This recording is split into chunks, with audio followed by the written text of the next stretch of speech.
हमको पता होना चाहिए कि हमारे आसपास से जो 5 बार आवाज आ रही है वो आवाज का अर्थ क्या है, हमको मालूम होना चाहिए। हमको लगता है कि जैसे हम अपने मंदिरों से गीत गा रहे हैं, ओम विश्वानि देव सवितर दुरितानि परासुहा यद भद्रम तन्नहा सुहा, जैसे हम अपने मंदिरों से कह रहे हैं धर्म की जय हो, अधर्म का विनाश हो, प्राणियों में सद्भावना हो, विश्व का कल्याण हो, ऐसे ही मदरसों से भी आवाज आती होगी 5 समय, ला इलाहा इल्लल्लाह मुहम्मदुर रसूलुल्लाह, अशहदु अल्ला इलाहा इल्लल्लाह हुवा अशहदु अन मुहम्मदन अब्दुहु व रसूलुहु। हमको लगता है जैसे हम गीत गा रहे हैं, भगवान की पूजा कर रहे हैं, प्रभु की उपासना कर रहे हैं, ईश्वर की आराधना कर रहे हैं, वैसे ही उनके मदरसों से भी आवाज आती होगी, वैसे ही उनके मस्जिदों से भी आवाज आती होगी और वो भी परमात्मा की उपासना कर रहे होंगे। लेकिन नहीं, इसका अर्थ समझ लो और शत्रु बोध को जानो। वो रोज इस बात को कह रहे हैं कि अल्लाह के सिवा इबादत करने योग्य कोई नहीं है और मोहम्मद के सिवा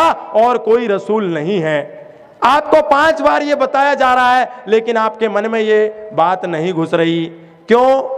क्योंकि आपको लग रहा है कि ये तो ऐसी कोई बात बोल रही है। लेकिन इसी देश में, सनातनियों के देश में, राम भक्तों के देश में, हनुमान भक्तों के देश में, शिव भक्तों के देश में, कृष्ण भक्तों के देश में, हम जब अपने रामनवमी पर शोभा यात्रा को लेकर के अपनी सड़कों से निकलते हैं तो हमारे ऊपर जो पत्थर बरसाए जाते हैं, हमारे ऊपर जो बम फेंके जाते हैं, हमारे ऊपर जो बंदूकें चलाई जाती हैं, हमारे ऊपर जो कांच की बोतलें फेंकी जाती हैं, वो इस बात का प्रमाण होती हैं कि हम तुम्हें 5 बार चेतावनी दे रहे थे कि अल्लाह के सिवा कोई इबादत करने योग्य नहीं है। तुमने इसको क्यों नहीं सुना? तुमने इस नियम को क्यों नहीं अपनाया? और क्यों तुम राम की पूजा करने लगे? अल्लाह के सिवा किसी की नहीं कर सकते, इसीलिए लो प्रतिफल, और बम तुम्हारे ऊपर फेंक दिया जाता है और हमको पता ही नहीं चलता है अचानक से बम कहां से गिर गया, अचानक से पत्थर का आक्रमण कहां से हो गया, अचानक से कांच की बोतल हमारे सिर पर आ गई और हमारा सर फूट गया, हमको पता नहीं चलता। अरे वो तो 5 बार तुमको चेतावनी दे रहे थे, पूरे साल गा रहे थे और तुमको मालूम नहीं चला, क्योंकि तुम तो समझ रहे थे ओम भूर्भुवः स्वः तत्सवितुर्वरेण्यं भर्गो देवस्य धीमहि धियो यो न प्रचोदयात्। जैसे तुम अपने मंदिरों में कहते हो वैसे ही वो अपनी मस्जिदों में कहते हैं, फैज़न सलखल अशहुरुल हुरुम फक्तुलुल मुश्रिकीन हैसु वजदतुहुम वखजुहुम वस्रुहुम वकुदुलहुम कुल्ल मरसदीन फइन ताबू व अकामुस सलात व आतवुज़ ज़कात फखल्लू सबीलहुम इन्नल्लाह गफूरुर रहीम। ऐसे ही वो भी अपने प्रभु की उपासना कर रहे होंगे, लेकिन नहीं, वो तो कह रहे हैं भैया सावधान हो जाओ, और जब हराम के महीने बीत जाएं तो इन मुशरिकों को, इन काफिरों को जहां कहीं पाओ वहां इनकी घात में बैठो और इन पर हमला कर दो। हम सोच रहे हैं वो तो अपने ईश्वर की, अपने खुदा की, अपने अल्लाह ताला की पूजा कर रहे हैं। नहीं भैया, वो मुशरिकों को, वो काफिरों को ये चेतावनी दे रहे हैं कि तुम मूर्तियों के पूजकों ध्यान रखो कि तुम्हारी संपत्तियों पर हमारा कब्जा होगा। कातिलुल लज़ीना ला युमिनूना बिल्लाहि वला बिल यौमिल आखिरी वला युहर्रिमूना मा हर्रमल्लाहु व रसूलुहु वला यदीनूना दीनल हक़ मिन्नल लज़ीना ऊतुल किताबा हत्ता युअतुल जिज़यत अन यदिव्यहुम सागिरून। अब मैं झूठ नहीं बोल रहा हूं, आपको यदि मेरी बात पर यकीन ना हो तो सूरा तौबा 9 आयत संख्या 5 उठा करके देख लेना और जाकर के मेरे शब्दों को मिलान कर देना। मैं यदि झूठ बोल रहा हूं, उनकी किताब कह रही है, उनके मौलाना इस बात को कह रहे हैं। इसीलिए हमारे क्रांतिकारियों ने हमको शत्रु बोध दे करके गए कि आप जिसको भाई मान करके बैठे हैं वो आपको चारा बनाने के चक्कर में है, तो अपनी सावधानी रखना। और अभी आचार्य प्रशांत कह रहे थे कि इस देश में जैसे इंडियन पुलिस एक्ट है, आपको लाठी मारेगी पुलिस, लेकिन आप उसको या लाठी नहीं पकड़ सकते, राइट टू डिफेंस नहीं है, राइट टू कौन सा बताया था, आर्म, वो आर्म्स वाला आपने, आप नहीं हथियार रख सकते। लेकिन हमारे शास्त्र कहते हैं अग्रतः चतुरो वेदा पृष्ठतः शस्त्रम धनु इदम ब्रह्मम इदम शस्त्रम शापादपि शरादपि शस्त्रेण रक्षति राष्ट्र शास्त्र चर्चा प्रवर्तते। विश्वामित्रादि ऋषियों के, हमारे शास्त्र कहते हैं विश्वामित्रादि ऋषियों के यज्ञ हवन भी तभी सफल होते हैं जब पहरे पर स्वयं धनुर्धर राम खड़े होते हैं। हमारे पास यदि शस्त्र होगा तो वो किसी पर अटैक करने के लिए नहीं होगा, किसी पर हमला करने के लिए नहीं होगा, किसी के ऊपर आक्रमण करने के लिए नहीं होगा, क्योंकि वो किसी भी सनातन धर्मी की प्रवृत्ति नहीं है। हमारे पास यदि हथियार होगा, हमारे पास यदि लाइसेंसी बंदूक होगी, हमारे पास यदि लाइसेंसी तलवार होगी, हमारे पास यदि भाला होगा तो अपनी आत्मरक्षा के लिए होगा, ना कि किसी के ऊपर अटैक करने के लिए। लेकिन इसी देश में बहुत सारे ऐसे लोगों के पास उनकी छतों पर हथियार रखे हुए हैं, लेकिन उन पे कोई कानून काम नहीं करता, बल्कि हमारे देश के सैनिकों पर, हमारे देश के पुलिस प्रशासन पर भी बंदूकें दागी जाती हैं। अभी उत्तराखंड में हल्द्वानी में पुलिस वालों पर ऐसा हमला किया कि उनकी पूरी की पूरी चौकी जला दी। तो सोच करके देखिए, जो प्रशासन को नहीं छोड़ रहे हैं, जो सैनिकों को नहीं छोड़ रहे हैं, जो पुलिस को नहीं छोड़ रहे हैं, वो क्या हमें और आपको छोड़ेंगे? इसीलिए अपनी रक्षा का बंदोबस्त कर लो। और बहुत सारे लोगों को हालालुइया वालों पर बड़ा दया आती है कि अरे ये तो अपने ही हैं।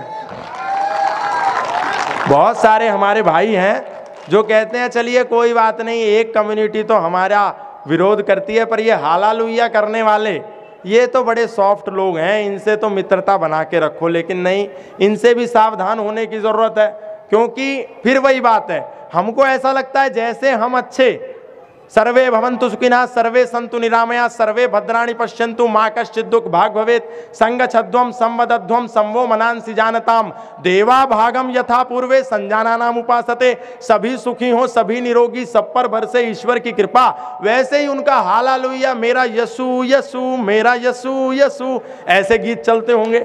लेकिन ये झूठ है। आप उनकी बाइबल उठा करके देखो और उसमें देखो ये ईसा मसीह तुमको क्या कहता है। जिस ईसा मसीह को भारत में ईसाई मिशनरी हीरो बना करके प्रोजेक्ट कर रही हैं, हमारे गरीब भाइयों को, हमारे मजदूर वर्ग को, हमारे किसान वर्ग को आटा, दाल, बोरी, चावल लेकर के उनको ईसाई बनने के लिए प्रेरित कर रही हैं, उनका ईसा मसीह किसी पर अपनी आशीष करने वाला नहीं है, क्योंकि वो बाइबल में खुद कहता है, मैथ्यू 10 चैप्टर में कहता है, do not suppose that I have come to bring peace to the earth.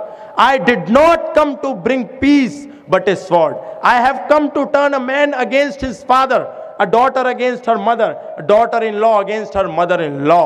Man's enemy will be the member of his own household. ये मत सोचो कि मैं इस धरती पर शांति का पैगाम लेकर के आया हूं।